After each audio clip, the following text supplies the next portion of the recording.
Ronnie, Ouais. allez, on commence.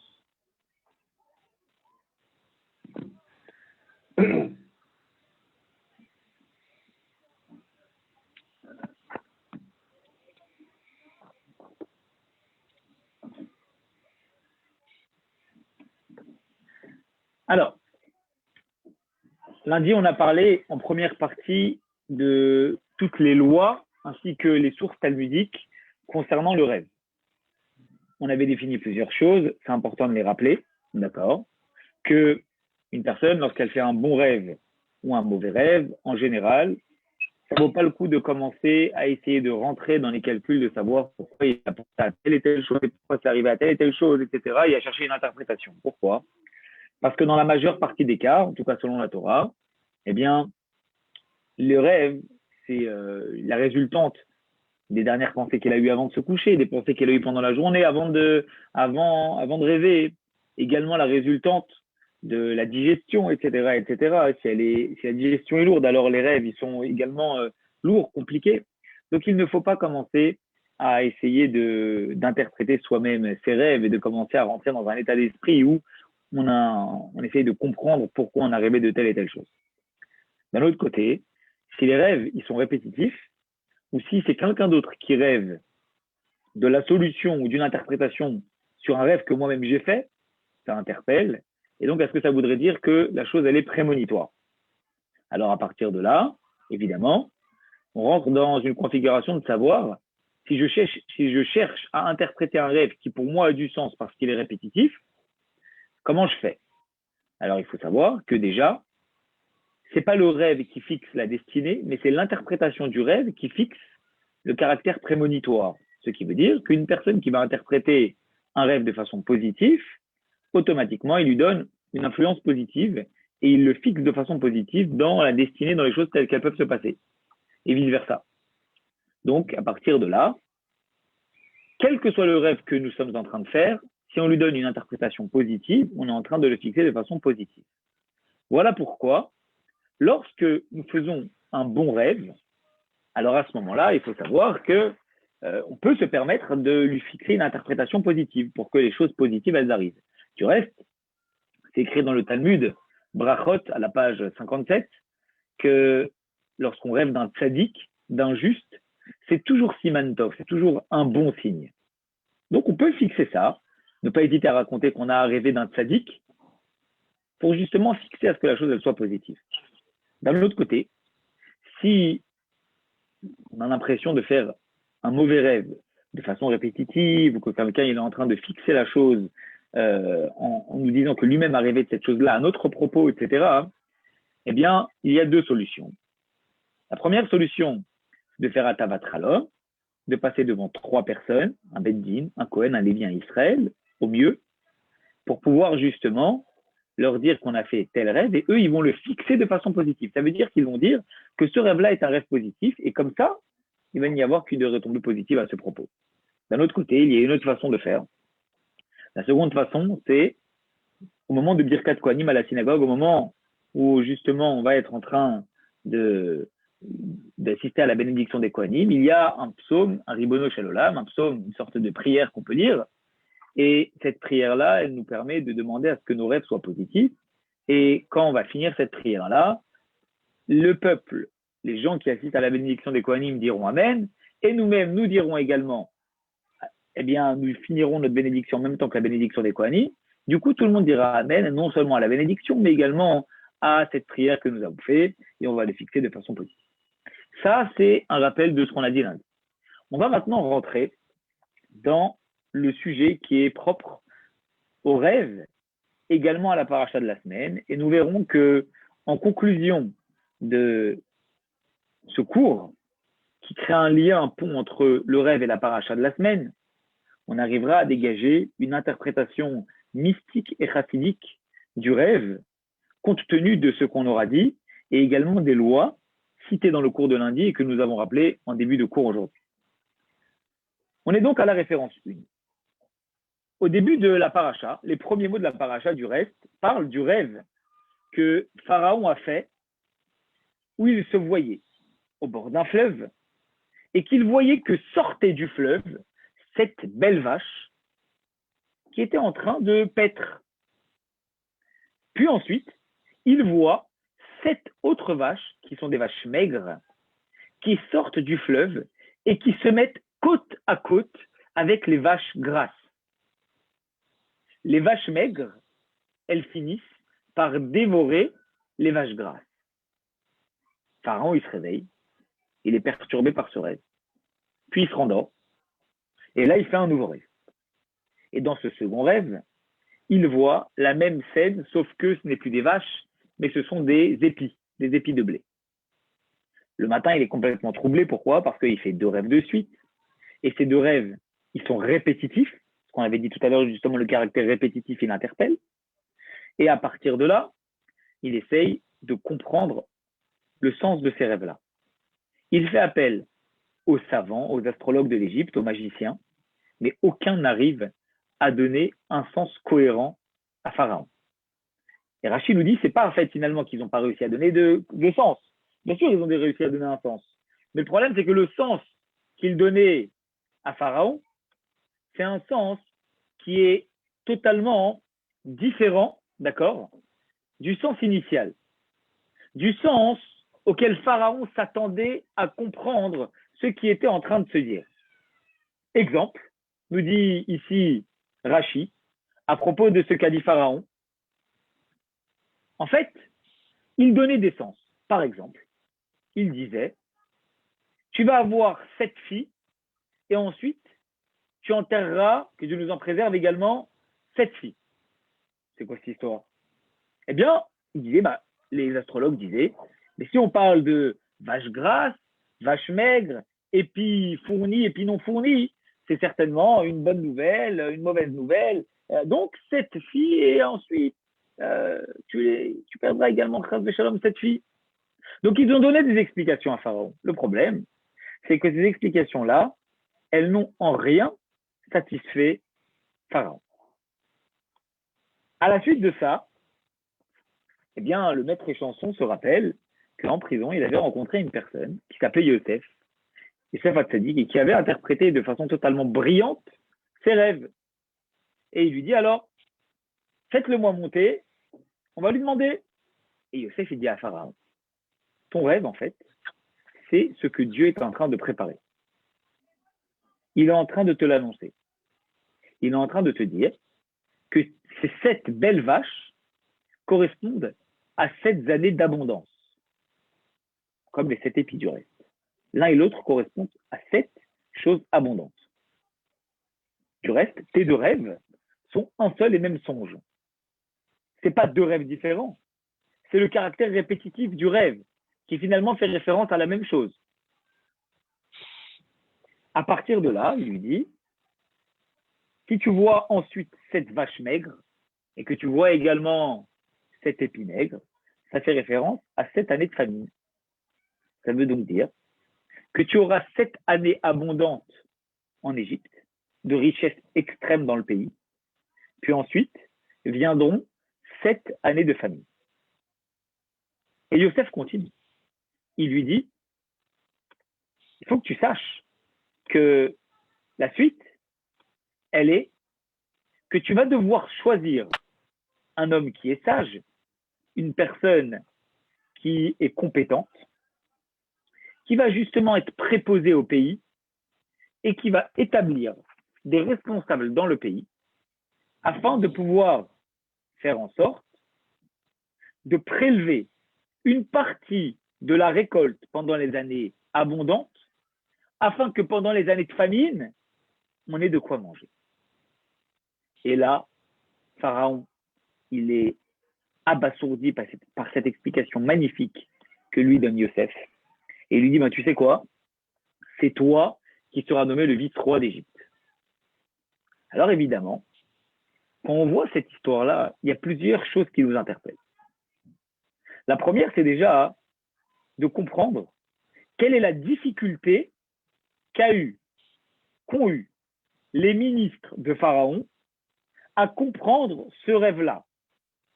Finalement, n'importe quelle personne, ok, qui assiste à ce rêve-là et qui participe à ce rêve-là, qu'est-ce qu'il se dit?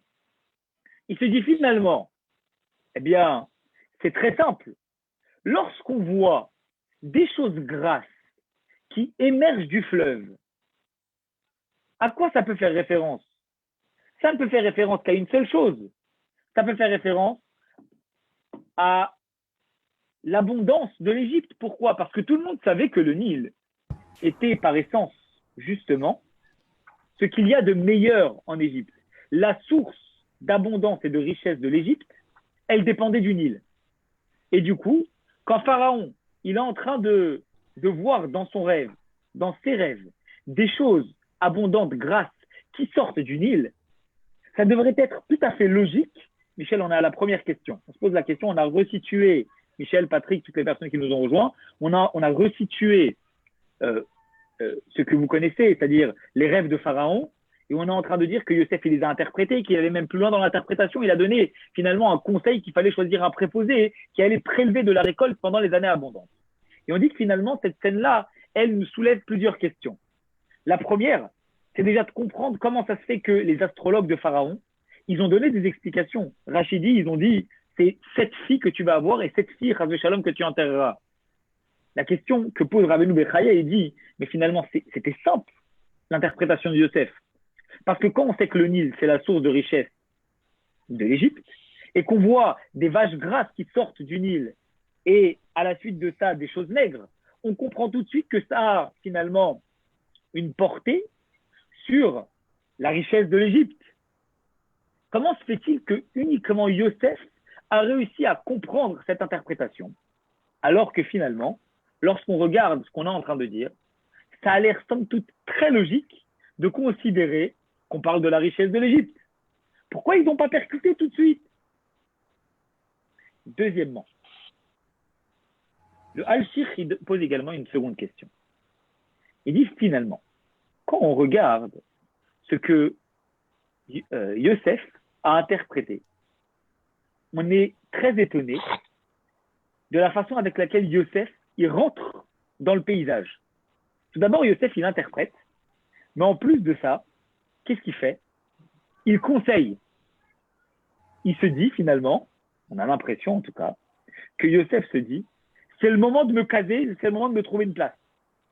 Alors, je ne vais pas simplement lui donner une explication de son rêve, mais je vais lui dire comment faire pour se prémunir contre la situation qui s'apprête à arriver. Je vais lui dire, il faut choisir un préposé qui va être maître de l'Égypte et qui va s'assurer qu'on prélève de la récolte pendant les années d'abondance.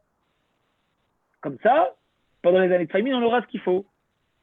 Et on se dit, est-ce que c'est pas un peu exagéré de la part de Yosef d'être allé encore plus loin que ce qu'on lui a demandé? Aujourd'hui, quand vous regardez une scène pareille, vous vous dites, Yosef, il est extrêmement intelligent. Yosef, c'est pas simplement qu'il a donné une explication et une interprétation, c'est qu'il a compris que dans la vie, quand on veut quelque chose, il ne faut pas se contenter d'expliquer quel est le problème. Il faut également apporter la solution au problème. Et c'est comme ça qu'on se fait une place. Et on se dit finalement, c'est incroyable, la vision avec laquelle Yosef, ici, il a fait preuve et comment il nous donne un enseignement pour la vie.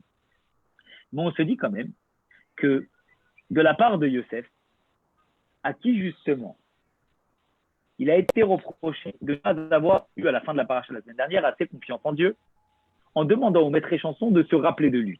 Et c'est pour ça qu'il est resté encore une année en prison. On se dit, mais finalement, ça veut dire quoi?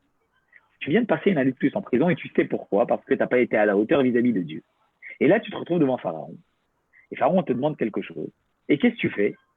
Tu vas encore une fois plus loin que ce qu'on t'a demandé, de ce que tu es censé faire. Est-ce que c'est pas exagéré de ta part, Yosef? Contente-toi de donner la solution. On t'a demandé d'interpréter un rêve. Interprète le rêve. On t'a pas demandé de trouver une solution au rêve. Et donc, du coup, on a deux questions majeures. La première question, c'est de comprendre comment se fait-il que les astrologues de Pharaon, ils n'aient pas décelé ce problème-là, sachant que c'était des gens qui étaient extrêmement intelligents, qui avaient l'habitude de traiter les problématiques, d'accord, du royaume, lorsqu'ils voient que les vaches et les épis montent du Nil. Tout le monde savait, eux-mêmes le savaient que le Nil, c'était la richesse. Comment ça se fait qu'ils n'ont pas tout de suite fait la connexion entre la richesse de l'Égypte et la richesse pendant un moment, puis ensuite la famine pendant un autre moment? Deuxième question, pourquoi Yosef, même si c'est a priori source de culot dans le bon côté des choses, comment se fait-il que Yosef il est allé encore plus loin, on a l'impression en tout cas, de ce qui lui avait été demandé initialement. Pour comprendre ça, je vous propose, d'accord, de regarder la source de Rachi. Rachi, dans la référence 1, il avait dit que les astrologues de Pharaon, ils avaient entamé le problème en trouvant une solution qui n'a pas plu certes à Pharaon, mais en disant, voilà, tu vas avoir 7 filles, et ensuite, Shalom, tu vas perdre 7 filles. Alors, à ce moment-là, Rachi, il a une source. C'est qui cette source? C'est le Midrash Bereshit Rabbah. Et regardez, dans la référence 4, on le voit assez bien. Le Midrash Rabbah, il dit justement qu'ils interprétaient, mais que ça ne rentrait pas dans l'oreille de Pharaon. Autrement dit, Pharaon n'acceptait pas cette explication. Première explication, nous dit le Midrash, 7 filles, puis ensuite, 7 filles qui disparaîtront. Mais regardez la suite. La suite, que dit le Midrash, c'est, il disait 7 beaux épis, tu conquériras 7 royaumes, et 7 épimètres correspond à 7 régions qui se révolteront contre toi. Autrement dit, d'après le Midrash, les deux rêves ne symbolisent pas un seul et même rêve, une seule et même interprétation. D'après le Midrash, vous le voyez, on parle de 2 interprétations différentes, chacun des rêves qui vient interpréter une explication. D'après le Midrash, le premier rêve fait référence aux enfants et le second rêve fait référence à la conquête de royaumes. Pourtant, le Midrash étant la source de Rachi, il ne donne pas la seconde explication. Rachi se contente de donner uniquement l'explication des filles. Et là, c'est donc une troisième question qu'on a. Comment se fait-il que la source de Rachi mentionne 2 explications, celle des filles et celle des royaumes conquis, alors que Rachi se contente de reprendre sa source, mais de ne citer qu'une seule des 2 explications de sa source, celle concernant les enfants. On a donc 3 questions. La première question, c'est de comprendre pourquoi les ministres de Pharaon n'ont pas réussi à interpréter ce rêve qui a l'air simple à interpréter, ces rêves qui ont l'air simples à interpréter. Deuxième question, comment se fait-il que Yosef il est allé plus loin que ce qu'on lui avait demandé? Est-ce que ce n'est pas un manque de confiance en Dieu alors qu'on lui avait demandé uniquement d'interpréter? Pourquoi il allait plus loin que ce qu'on lui a demandé, comme pour essayer de se caser et de se trouver une place? C'est une forme d'opportunisme finalement qui a l'air dépassé, ou en tout cas au-delà de ce qu'on pourrait attendre de Yosef à ce moment-là, après l'année supplémentaire qu'il a passée en prison, parce qu'il a demandé au maître échanson de se rappeler de lui. Troisième question, comment ça se fait que la source de Rachi mentionne 2 explications, l'explication des enfants et l'explication des royaumes, alors que le Midrash qui dit ça, alors que Rachi ne retient qu'une seule explication, celle des filles. Alors, pour comprendre ça, il faut qu'on comprenne, d'accord, un point essentiel. Ce point essentiel, il va nous permettre de comprendre quel était le souci des astrologues de Pharaon, et on va répondre ainsi à la première question. Comprendre et voir ces 2 rêves-là comme 2 rêves distincts, ce n'est pas un problème. À la base, c'est simple. Vous voyez d'abord de l'abondance, ensuite de la famine, puis ensuite de l'abondance, encore une fois, et ensuite de la famine. Des vaches grasses, des vaches maigres, des épis gras, des épis maigres. Dans ce sens-là, il n'y a pas de problème. Mais en fait, le point qui posait le plus grand souci aux astrologues, c'est une phrase qui peut passer inaperçue dans le rêve, qui est citée dans le verset. Mais c'est sur cette phrase-là que repose toute la difficulté du rêve. Le rêve dit comme ça, Vata'amodna etzel aparot al sefat ayeor. Autrement dit, les vaches grasses, elles sont sorties du Nil, et à un moment, qu'est-ce qui se passe? Les vaches maigres, elles viennent et elles se mettent à côté des vaches grasses. Prendre la problématique de l'abondance, ou de la richesse, ou de la bonté, d'une part, puis ensuite vient lui succéder quelque chose de moins bon, ça, il n'y a pas de problème. c'est acceptable. Mais ça marche si tu vois d'abord les vaches grasses, puis ensuite elles disparaissent, et ensuite tu vois les vaches maigres. Si tu vois d'abord les épis gras, ils disparaissent, et ensuite les épis maigres. Autrement dit, on part d'une période d'abondance qui donne par la suite la naissance à une période de famine. Autrement dit, deux événements qui s'enchaînent. Mais là, c'est pas ça qui se passe. Dans les rêves, c'est pas qu'on voit deux événements, deux périodes distinctes. C'est qu'on voit d'abord une période avec un caractère de richesse, mais au même moment où on a ce caractère de richesse, qu'est-ce qui se passe? On a ce caractère de famine qui se met à côté de l'abondance. Et c'est ça qui posait problème aux astrologues. Ils disaient, mais nous, une interprétation de rêve, c'est pas compliqué. Bien sûr qu'on a vu que dans le Nil, il y avait la richesse. On n'est pas bête. Le problème, c'est que ça marche à condition qu'on ait deux périodes distinctes. Parce qu'on ne peut pas cumuler, juxtaposer en même temps l'abondance et la famine, les vaches grasses et les vaches maigres, les épis gras et les épis maigres. L'un après l'autre, oui, mais pas les deux en même temps. Les deux en même temps, ça ne marche pas. C'est pas possible.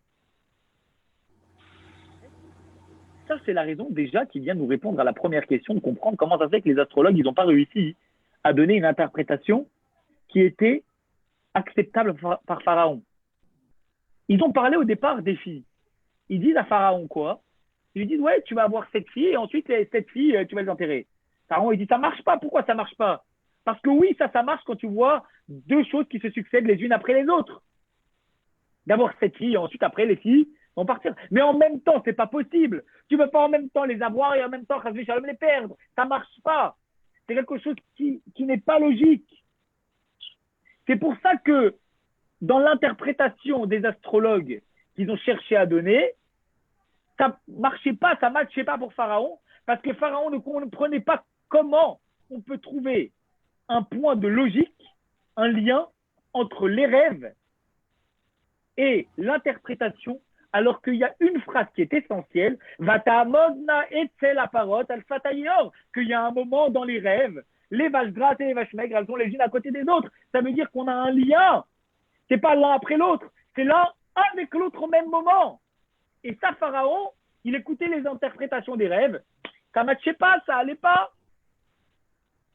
Ça, c'est le problème qu'il y avait dans l'interprétation des astrologues et dans le fait que Pharaon ne comprenait pas, ne trouvait pas réponse, interprétation intéressante, satisfaisante à ses rêves. Pharaon était quelqu'un d'intelligent. Donc, c'est pas qu'on lui disait une interprétation qui disait « Ah, bah c'est ça ». Non. Il essayait de comprendre, de trouver comment dans chaque détail des rêves, eh bien, vous pouvez trouver un sens.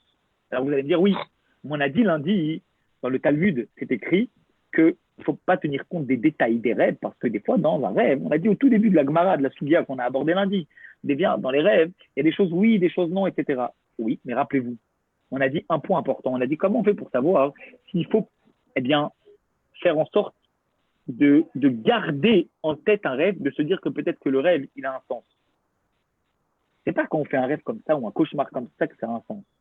Dans deux cas de figure, on a dit premier cas de figure, si le rêve il est répétitif, ou si quelqu'un d'autre rêve de la solution de notre rêve. C'est ce que la Gemara elle avait dit. Et qu'est-ce qui se passe ici? Pharaon, vous pensez qu'il aurait accordé du crédit à ces rêves-là? Non, Pharaon, il savait très bien que le sens d'un rêve n'est logique, ne marche, que si soit il y a un caractère répétitif, soit quelqu'un d'autre trouve la solution, rêve de la solution à l'autre rêve. Comme ça a été le cas avec le maître échanson et le maître panetier, que chacun des deux savait que l'interprétation de Yosef était bonne, parce que chacun des deux arrivait de la solution au rêve de l'autre.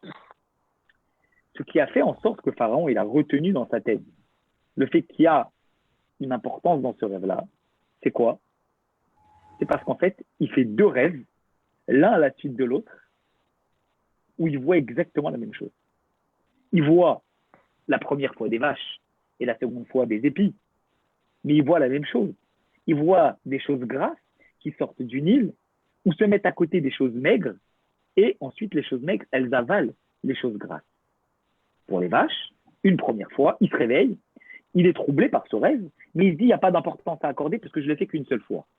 Là, il se rendort, il refait le rêve. Qu'est-ce qui se passe? Comme la Gemara l'a dit, caractère répétitif. Une seconde fois, il refait un rêve. Il y a un caractère répétitif dans ce rêve-là, il se dit, ah, ça nécessite d'essayer de trouver une interprétation.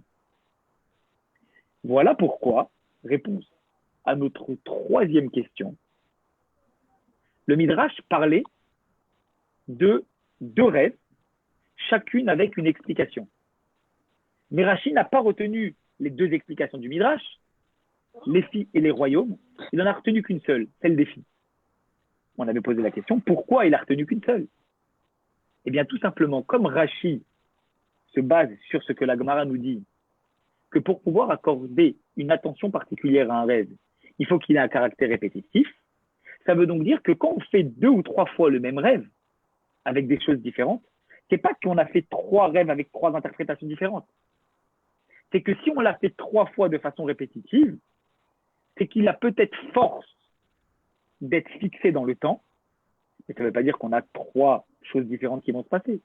Ça veut juste dire qu'on a fait 3 fois le même rêve, avec des choses différentes, mais qu'il n'y a qu'une seule interprétation.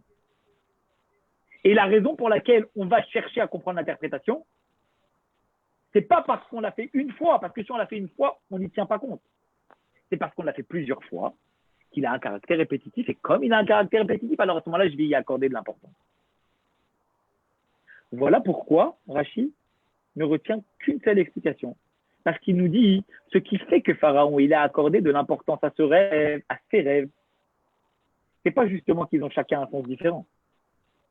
C'est qu'il a fait le même rêve 2 fois de suite, et donc il a un caractère répétitif, et donc il y a un seul sens à donner à ce rêve-là, une seule interprétation. Pas 2 interprétations, parce que s'il y avait 2 rêves, 2 interprétations, ça veut dire que pour chaque rêve, j'y accorde de l'attention. On a dit que tant qu'il n'y a pas de caractère répétitif, il n'y a pas de raison d'accorder de l'importance à ce rêve-là. Voilà pourquoi Rashi retient une seule explication. Il nous reste maintenant à comprendre la raison pour laquelle Yosef, il a fait preuve d'un grand culot, entre guillemets, lorsqu'il a cherché à interpréter le rêve. On a dit Yosef, il ne s'est pas contenté d'interpréter le rêve. Il est allé encore plus loin. Qu'est-ce qu'il a fait? Il a trouvé la solution au problème. Jusqu'à présent, on pensait que c'était faire preuve de culot que de la part de Yosef, d'accord? Je vais descendre. On est à la référence 6. Jusqu'à présent, on pensait que c'était de faire preuve de culot de Yosef, c'est de ne pas se contenter de donner l'interprétation du rêve, mais d'aller encore plus loin et justement d'aller jusqu'à interpréter, trouver la solution au problème. On a dit, mais de quel droit Yosef il va faire ça? Mais en fait, mes chers amis, nous, on pense que c'est du culot de Yosef. Mais Yosef, quand il donne la solution au problème, il n'est pas en train de dépasser la demande qui lui a été faite. Il est en train justement de trouver la solution que les astrologues n'ont pas trouvée. Les astrologues, ils étaient en train de buter sur le fait que qu'il y a un moment où les vaches maigres et les vaches grasses, elles sont les unes à côté des autres. Et nous, on a dit, mais c'est pas possible. On peut pas faire en sorte qu'au même moment, il y ait 2 choses qui sont l'une à l'inverse de l'autre. Alors Yosef, il commence par expliquer quelque chose que les astrologues auraient pu trouver en disant, année abondante, année de famine. Mais si on en reste là, l'interprétation du rêve, elle n'est pas finalisée. Pourquoi? Parce que si on en reste là, on a expliqué les vaches, l'abondance au niveau des bêtes, les épis de blé, l'abondance au niveau de la récolte, très très bien. Mais on n'a pas résolu le problème de la juxtaposition au même moment entre l'abondance et la famine. Et c'est là que l'intelligence de Yosef, elle prend tout son sens. Elle arrive à son paroxysme. À ce moment-là, que se passe-t-il? Yosef, il dit à Pharaon, il faut que tu prennes une personne intelligente qui va prélever pendant les années d'abondance de la récolte et des vaches pour les années de famine. Ça, c'est pas au-delà de ce qu'on a demandé à Yosef. Ça, c'est justement le sens du rêve, le sens des rêves. On est en train de te demander depuis tout à l'heure comment c'est possible qu'au même moment, on parle d'abondance et de famine, des vaches maigres et des vaches grasses, des épis gras et des épis maigres. Yosef, il dit, tu veux comprendre c'est quoi cette phrase? Je vais t'expliquer. En vérité, il est possible qu'au même moment, tu aies l'abondance et la famine. Comment? Quand tu fais en sorte, pendant l'abondance, de préparer la famine. Parce que si tu prends l'abondance d'une part et la famine d'autre part, c'est deux événements distincts. Mais si pendant l'abondance, tu prélèves un cinquième de ta richesse que tu mets de côté pour la famine, ça veut dire que tu comprends comment la famine, elle a sa place dans l'abondance. Comment tu peux faire en sorte que les deux ils soient au même moment. Ce qui veut donc dire que le rêve de Pharaon ne se contentait pas d'expliquer comment l'abondance laisse place à la famine. Mais lorsqu'il voit dans son rêve l'abondance et la famine qui sont les unes à côté des autres, c'est que Dieu, dans son rêve, il lui donne la solution au problème. Il lui dit la solution au problème de la famine de l'Égypte à la suite de l'abondance, c'est qu'au même moment, tu considères les deux. Que tu règles le problème de la famine pendant l'abondance. Que pendant l'abondance, tu vas mettre de côté une partie de la récolte et cette partie-là, elle te permettra d'être au-delà de tout, de tous les peuples, de tous les pays du monde pendant la famine. Et là, quand Pharaon, il écoute Yosef, il se dit, mais il est incroyable. Il est incroyable. Les astrologues, ils m'ont donné certes des bonnes explications. Ils m'ont dit les filles. Très bien les filles. Mais les filles, comment en même moment tu peux avoir des filles et les pères? Ça ne marche pas. Si tu as les 7, tu ne peux pas les perdre des 7 au même moment. Une après l'autre. Mais comment tu fais pour au même moment quitter les deux en même temps? Ça ne marche pas. Là, Yosef, il a dit, je vais t'expliquer. En vérité, comment tu fais que les deux elles soient au même moment? C'est quand tu considères l'un au moment de l'autre. Si tu considères l'abondance et la famine comme deux choses distinctes, quand la famine arrivera, tu n'auras rien. Mais si tu considères la famine au moment de l'abondance, ça veut dire que tu vas réfléchir déjà en amont comment tu vas faire pour pouvoir te prémunir contre la famine qui arrive en prélevant pendant l'abondance. Ça, a dit Yosef à Pharaon, c'est le sens de Ta'amod Maïté la parole à Tzatayor.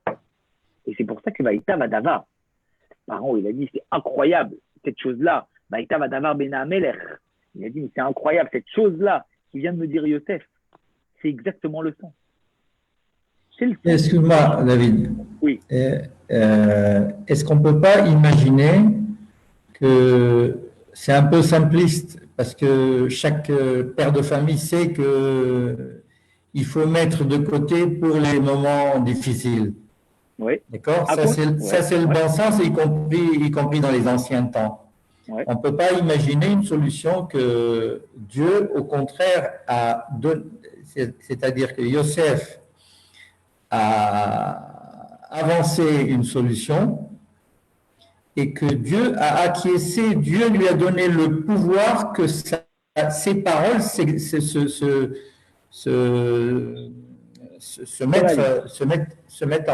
réalisent.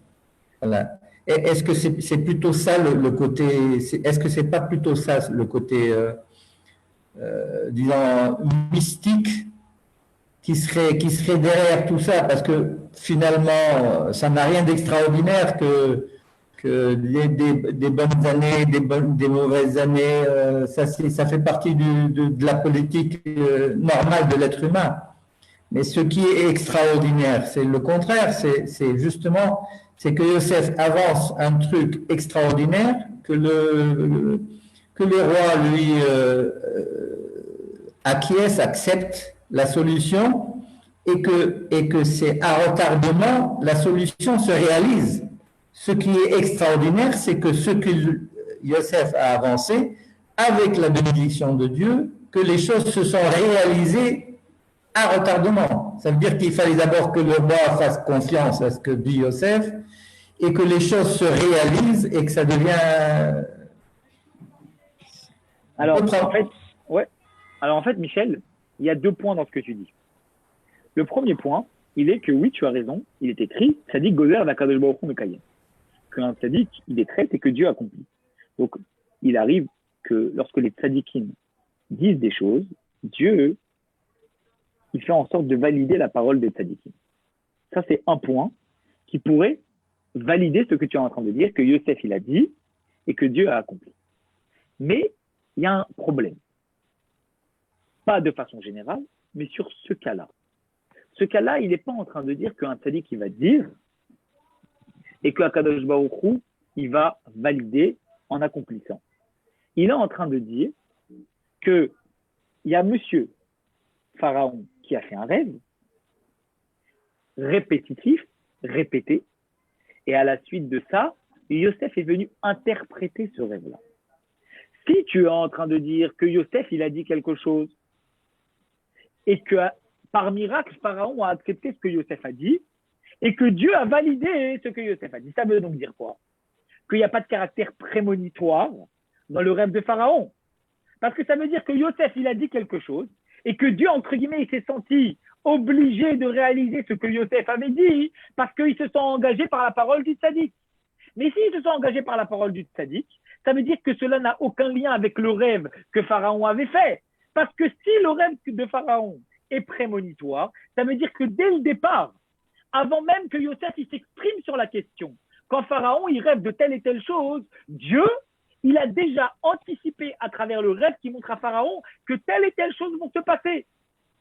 Ça veut donc dire que déjà à l'intérieur du rêve, avant même toute forme d'interprétation, c'est déjà validé chez Akadosh Baruch Hu que cette chose-là, elle va se passer. Et pourquoi? Parce que si le rêve, il arrive une fois, alors à ce moment-là, on pourrait dire ce que tu dis. On pourrait dire, il fait un rêve, le rêve n'a pas de sens. Yosef, parce qu'il l'a fait qu'une seule fois, un rêve d'une seule fois n'a pas de sens, il n'est pas répétitif. Donc à ce moment-là, Yosef dit quelque chose et Dieu le valide. Dieu valide quelque chose qui à la base n'avait pas de sens à l'origine par rapport au rêve qui avait été fait parce qu'il a été fait qu'une seule fois. Mais à partir du moment où Pharaon il fait deux rêves qui parlent de deux fois la même chose, ça veut dire que le caractère il est répétitif. Et comme nous a dit la Guémara, quand un rêve est répétitif, alors à ce moment-là, le rêve, ça veut dire qu'il est interprétable, ça veut dire qu'il a une possibilité d'être fixé comme en ayant un caractère prémonitoire. Et s'il a un caractère... Ce que je voulais dire, c'est à partir du... pourquoi je dis ça? Parce que tout l'environnement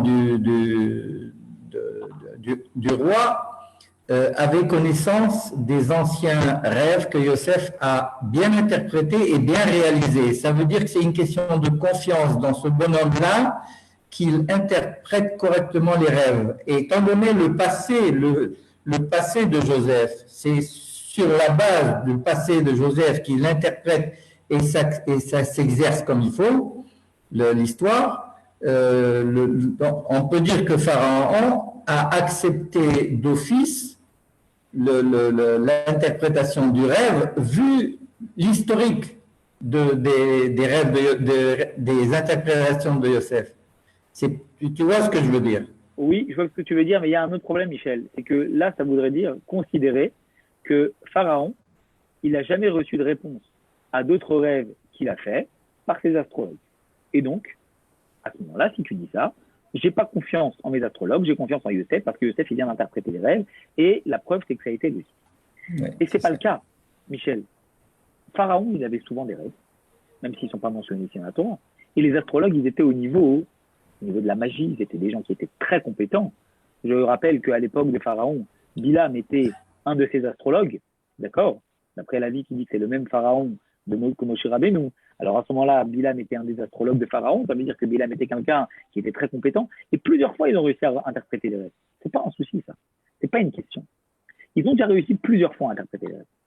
Donc ça veut dire qu'à la base, Pharaon avait confiance en eux.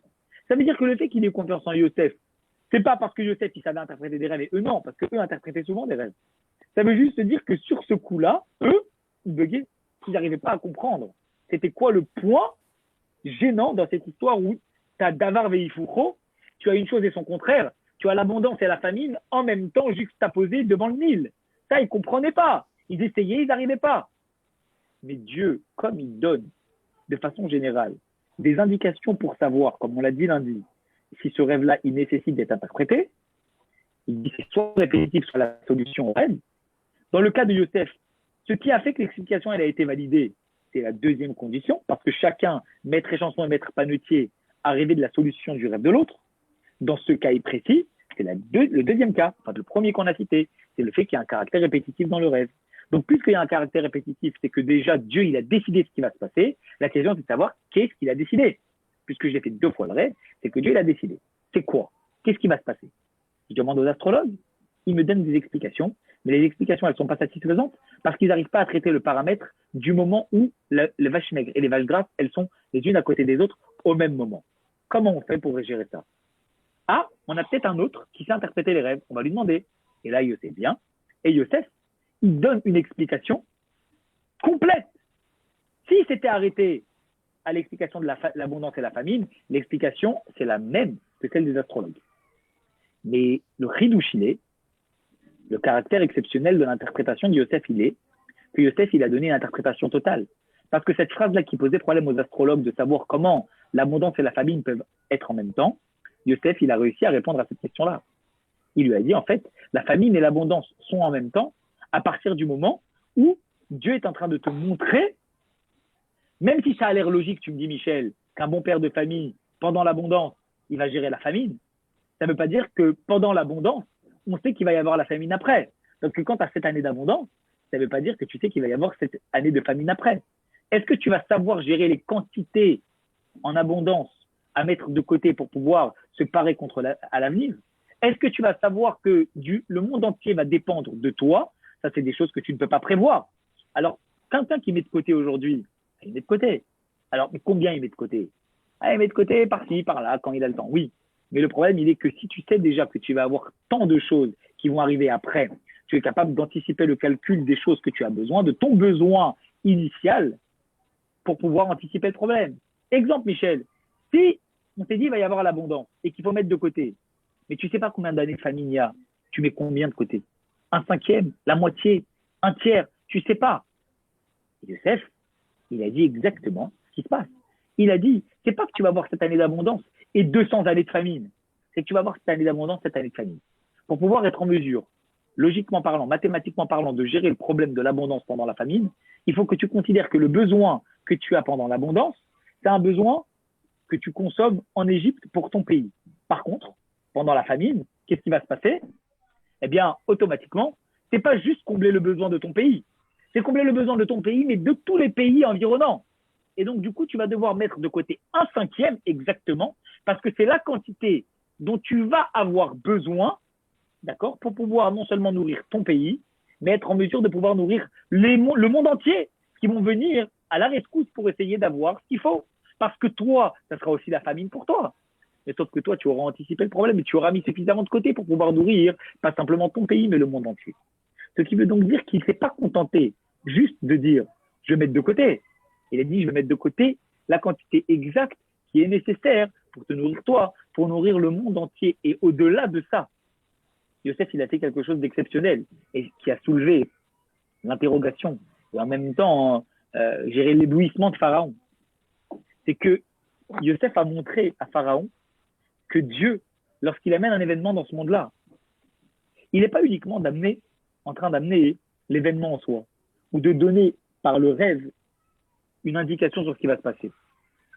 Non seulement il te donne une indication de ce qui va se passer, mais dans le rêve, il y a également la solution pour pouvoir justement te parer contre le problème qui peut arriver. Et là, Pharaon, il a dit, c'est extraordinaire. Dans un rêve, il n'y a pas juste une destinée. Il y a aussi la solution au problème. Dans la maladie, il y a le médicament. Et ça, Pharaon, il a dit, c'est incroyable. C'est l'explication que Yosef a donnée. C'est ce sur quoi ils ont bugué. Et en fait, c'est ça qui nous montre que Yosef, il n'a pas fait preuve de culot quand il a répondu. Qu'est-ce qu'il a fait, Yosef? Yosef, il s'est contenté de donner une explication totale. Parce que quand il va donner la solution au problème, il n'est pas en train d'aller au-delà de ce qu'on lui a demandé. Puisque dans le rêve même, il y avait l'explication, c'est la juxtaposition entre l'abondance et la famine. Donc en fait, Yosef, il allait au bout du problème, en donnant une réponse au problème entièrement. Le problème de la destinée, mais également la solution à ce qui va arriver. Alors il nous reste quelques minutes. Et on a répondu aux questions. On a compris ensemble pourquoi, finalement, les astrologues n'ont pas réussi à comprendre et à donner une interprétation satisfaisante à Pharaon. Parce que finalement, eux, ils ont traité le problème que sur l'angle je dirais, du fait qu'il y a le caractère successif. Une fois l'abondance, une fois la famine, ils n'arrivaient pas à trouver le lien entre les deux. Yosef, il n'est pas allé au-delà de ses fonctions. Il ne s'est pas outrepassé dans ce qu'on lui a demandé. Il a juste répondu à la solution du problème de la juxtaposition entre les deux. Et Rashi ne cite qu'une seule des explications. Parce que s'il citait deux explications comme le Midrash, ça voudrait dire qu'un rêve égale une explication. Or, ce qui fait que le rêve ici, il a une destinée, c'est parce qu'il a été répétitif. Donc, deux rêves égale une solution. Trois rêves les mêmes égale une solution. Mais pas chacun avec une solution. Quand on fait le même rêve, ça veut dire qu'il y a une seule solution. Cela nous amène, justement, à essayer maintenant de comprendre ce qu'on peut déduire et finalement le sens mystique et je dirais chassidique du rêve. En vérité, on voit très bien que si on parle de destinée, d'accord, eh bien, c'est parce qu'en fait, dans le rêve, à la base, il faut comprendre quelque chose. Il faut comprendre que un rêve, nous dit le Talmud, c'est quelque chose où il se passe toujours des choses extraordinaires. Qu'est-ce qui se passe? Il se passe des fois des choses et leur contraire, comme on l'a vu ici, dans les rêves de Pharaon. On a l'abondance et la famine en même temps. On a les vaches grasses et les vaches maigres en même temps. Et parfois, dans nos rêves à nous, on voit des éléphants qui rentrent dans des aiguilles et on voit des choses qui n'ont aucune logique, mais pourtant qui ont lieu ensemble. Ça veut dire que, c'est vrai, on a l'habitude de voir dans un rêve des choses avec leur contraire. Alors quelqu'un qui fait une fois un rêve qui n'a pas de sens, parce qu'il voit deux choses contraires qui se passent, il se dit, bon, c'est parce qu'en fait, le rêve n'a pas de sens. Mais quand on fait un rêve, avec Davar Veifuro, une chose et son contraire, de façon répétitive, on se dit, c'est bizarre. D'un côté, il y a un caractère répétitif de la chose, ça veut dire qu'il y a une destinée dans le rêve. D'un autre côté, le fait que je rêve une fois d'une chose et une fois de son contraire, ça veut dire qu'il n'y a pas de sens. Comment je fais pour faire marcher les deux? Alors, pour comprendre ça, il faut comprendre que déjà, quand il y a un caractère répétitif dans un rêve, et ça veut donc dire que finalement, c'est la main de Dieu qui vient révéler ce qui va se passer, et qu'en même temps, dans le rêve, cela se manifeste entre une chose et son contraire, c'est parce qu'à la base, un rêve qui est prémonitoire, parce qu'il est répétitif, parce que la solution elle existe avant par chacun de deux personnes qui rêvent, c'est parce que ce rêve-là, à l'origine, il vient de ce qu'on appelle Atzmut Ensof. Il vient de l'essence même de Dieu. Il vient d'un niveau qui est très très haut et qui est illimité. Le problème, c'est que pour que ce niveau-là, il puisse se manifester ici-bas, qu'est-ce qui se passe? Eh bien, il est obligé de passer par l'enchaînement des mondes pour descendre dans le monde actuel. Il passe par les différentes sphirotes, il passe par les différents attributs par lesquels Dieu se manifeste dans ce monde-là, jusqu'à ce qu'il atteigne notre monde à nous. Et donc, en arrivant dans notre monde à nous, on a le double caractère. On a le caractère illimité de l'essence même de l'origine de la source de la chose. Et en même temps, on a le caractère limité. Pourquoi? Parce que le fait qu'il passe par l'enchaînement des mondes, l'enchaînement des choses pour descendre et arriver ici-bas, c'est qu'il a un cadre, c'est qu'il est limité. Et donc, on a dans la même chose, dans le même état, une part d'illimité, caractère infini de Dieu, d'où ça vient, les mondes supérieurs, au-delà des Igoulim, au-delà des cercles, comme c'est expliqué dans la note 7 et 8. Mais même plus que ça. Quand ça descend en bas, ça a le caractère limité. Pourquoi ça a le caractère limité? Parce que ça prend un cadre dans l'enchaînement des mondes jusqu'à ce que ça arrive dans l'esprit de l'homme quand il est en train de dormir. Voilà pourquoi dans un rêve, on a Davar Veifuro, on a des choses et leur contraire. Parce que si ces rêves-là, ils sont prémonitoires, c'est qu'il y a une part d'illimité conjointe à une part de limité. Et donc, une chose et son contraire. Ce qui fait que dans un rêve, on a parfois deux choses qui ont l'air complètement opposées, mais qui pourtant résident dans la même chose. Comme le caractère illimité d'où provient cette idée, cette destinée que Dieu amène à travers Atzmut, à travers son essence, et le fait que puisqu'elle passe par l'enchaînement des mondes, elle a malgré tout un cadre. Elle a malgré tout quelque chose qui est posée un petit peu comme une lumière énorme qui s'habille dans un canal. Et donc, finalement, on a l'impression que cette lumière, à la base, si elle n'est pas dans ce canal, elle se propage partout. Mais dès que je la mets dans un canal, obscur, ce canal, elle vient l'éclairer, certes, mais en même temps, elle vient le limiter. Est-ce que pour autant le caractère illimité de la lumière est disparaît? Non. Parce que cette lumière-là, elle garde sa même puissance. Sauf que comme je l'ai mis dans un cadre, elle passe par le canal par lequel je l'ai mis. Donc la lumière qui s'habille dans l'obscurité. Ce qui veut donc dire finalement que quand cette lumière elle arrive en bas, elle est dans un canal, tout en bas, un canal obscur. À l'intérieur, elle est éclairée. Moi, quand je la vois de loin, à l'extérieur, je ne vois pas la lumière, puisque la lumière, elle est dans le canal. Mais je sais qu'il y a une lumière à l'intérieur. Comme le rêve. Le rêve, quand il arrive en bas, dans l'esprit de l'homme, il est comme dans le canal. Il y a une lumière à l'intérieur, mais moi, je ne la vois pas. Je vois des choses totalement floues. Je ne comprends pas. Il y a une chose et son contraire. Pourtant, je sais qu'il y a une lumière à l'intérieur. Parce que je sais que si je l'ai fait de façon répétée, c'est qu'il y a un sens à tout ça. Et s'il y a un sens à tout ça, il faut que je le comprenne, ce sens. Comment je fais pour le comprendre? En tout cas, ce qui est sûr, c'est que sachant que ça vient de l'essence, de la lumière infinie de Dieu, bien qu'elle s'habille dans le canal, c'est qu'à l'intérieur de toute cette obscurité, il y a une source. Et la source de cette obscurité, c'est quoi? C'est une lumière qui est cachée, qui est voilée par le canal par lequel se véhicule cette magnifique lumière. Mais à l'extérieur, moi, je vois quelque chose d'obscur. Je vois quelque chose qui est opaque, quelque chose où la lumière n'éclaire pas. Alors, qu'est-ce que je dois faire? Je dois faire ressortir cette lumière. Comment je fais ressortir cette lumière? Je fais en sorte que si en haut du canal, elle a pu se propager, peut-être qu'elle a été bloquée pendant un temps avec l'opacité du canal par lequel elle a été transmise, mais il y a la lumière au bout du tunnel, comme on a déjà dit. Ça veut dire qu'à la fin du canal, qu'est-ce qu'il y a? La lumière, elle peut de nouveau se propager. Mais c'est quoi la fin du canal? La fin du canal, c'est la raison que je vais donner, l'interprétation que je vais donner à cette chose opaque où à l'intérieur, il y avait une lumière qui se cachait. Autrement dit, quand je donne une interprétation au rêve, je permets à la lumière qui était voilée par l'opacité de ce canal-là de pouvoir à nouveau éclairer. En donnant une interprétation à un rêve, je permets de révéler la solution qui se cache derrière le problème et l'obscurité initiale qu'il y avait dans le rêve en voyant une chose et son contraire qui apparaissait et en bouleversant finalement mes pensées sans me donner d'explication. Ça, c'est le sens que nous pouvons donner à un rêve. Et à partir de là, on peut comprendre les 5 différents points qu'on avait évoqués lundi matin, halachiquement parlant. On a dit au tout début, si on fait une fois un bon rêve ou une fois un mauvais rêve, c'est la digestion. C'est certainement des choses qui n'ont pas de sens. On ne peut pas donner de sens à ces choses-là. Pourquoi? Parce que c'est totalement flou. Pourquoi? Parce qu'en fait, si on fait une fois, qu'est-ce que ça veut dire? Ça veut dire tout simplement que la lumière infinie de Dieu telle qu'elle est à l'origine, c'est pas qu'elle n'a pas de sens. C'est qu'on ne peut pas lui donner un sens. On ne peut pas l'interpréter. Pourquoi on ne peut pas l'interpréter?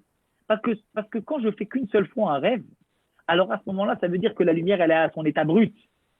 Elle n'est pas véhiculée dans un canal. Si elle n'est pas véhiculée dans un canal, elle n'a pas vocation à pouvoir être exprimée, à pouvoir être dévoilée, parce qu'elle est trop puissante, un petit peu comme cette lumière qui est tellement aveuglante qu'elle ne laisse apparaître que l'obscurité. Donc quand on fait une fois, c'est pas qu'il n'y a pas de sens, c'est qu'on ne peut pas donner de sens tellement c'est profond et tellement c'est lumineux au point où ça en devient obscur. Maintenant, la deuxième chose qu'on avait dit, on avait dit si c'est répétitif ou si chacun des personnes il trouve la solution au rêve, là, ça veut dire qu'il y a une interprétation. Autrement dit, si c'est répétitif, ça veut dire que si la chose, elle revient, qu'est-ce que ça veut dire? Ça veut dire que finalement, Dieu, il est en train de dire que cette lumière-là, elle va passer dans le canal et qu'il y a une solution à pouvoir trouver. C'est pas juste une lumière qui reste obscure, mais c'est une lumière qui va pouvoir être, on va dire, interprétable. Quelque chose qui va se transmettre. Quelque chose, comme quand vous insistez sur une chose, ça veut dire que vous la poussez à rentrer. Vous savez, une chose qui est bloquée à l'intérieur d'un canal, vous faites quoi? Vous la poussez. Vous poussez plusieurs fois. Vous poussez une fois, elle ne rentre pas. Vous poussez plusieurs fois, elle va rentrer. Autrement dit, quand le rêve il est répété, c'est qu'on a poussé plusieurs fois pour que la lumière elle rentre. Autrement dit, on est en train de dire cette lumière-là à la base, qui ne peut pas être interprétée parce qu'elle est tellement puissante, on va la faire rentrer dans le canal, on va la pousser plusieurs fois, on va la faire répéter afin qu'on puisse la donner. ou quand une personne, elle va rêver de la solution au rêve, qu'est-ce qui va se passer? Il va lui donner une validité dans le temps. La preuve, c'est que si une personne, dans ce monde-là, elle donne une solution au rêve, qu'est-ce qu'elle est en train de faire? Elle est en train finalement de dire que cette chose-là, elle peut avoir vocation à être dans le monde. La preuve, c'est que lui, il a rêvé à la solution du problème. Il n'a pas rêvé le rêve, il a rêvé à la solution du rêve. Si tu rêves à la solution d'un rêve, ça veut dire que finalement, tu es en train de dire que cette chose-là, elle peut arriver. Et si elle peut arriver, ça veut dire qu'elle peut s'exprimer dans le monde. Et donc, si elle peut s'exprimer dans le monde, ça veut dire que ce rêve, il est interprétable. Donc, cette lumière qui est immense à la base et qui passe par un canal obscur, elle a vocation à pouvoir être exprimée dans ce monde-là. Troisième chose, on avait dit, c'est l'interprétation qui fixe la destinée du rêve. Et ce n'est pas le rêve qui fixe la destinée. Autrement dit, la lumière, quand elle est à l'intérieur du canal, elle peut rester des années dans un canal. Est-ce que pour autant, ça veut dire qu'elle va révéler ce qu'elle a? Elle ne va rien révéler du tout. Qu'est-ce qui permet de pouvoir révéler ce qui est à l'intérieur du canal?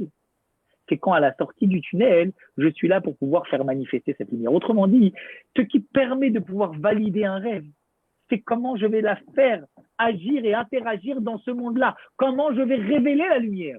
Parce que la lumière, quand elle est dans le canal, elle est obscure. Mais quand je révèle la lumière à l'intérieur du canal, autrement dit, quand je vais l'interpréter, c'est là que je donne tout le sens nécessaire à la lumière initiale. La quatrième chose qu'on avait dit, c'était qu'un bon rêve, d'accord, c'est une bonne interprétation. Et effectivement, on avait dit que quand on rêve d'un tzaddik, c'est une bonne chose. Pourquoi?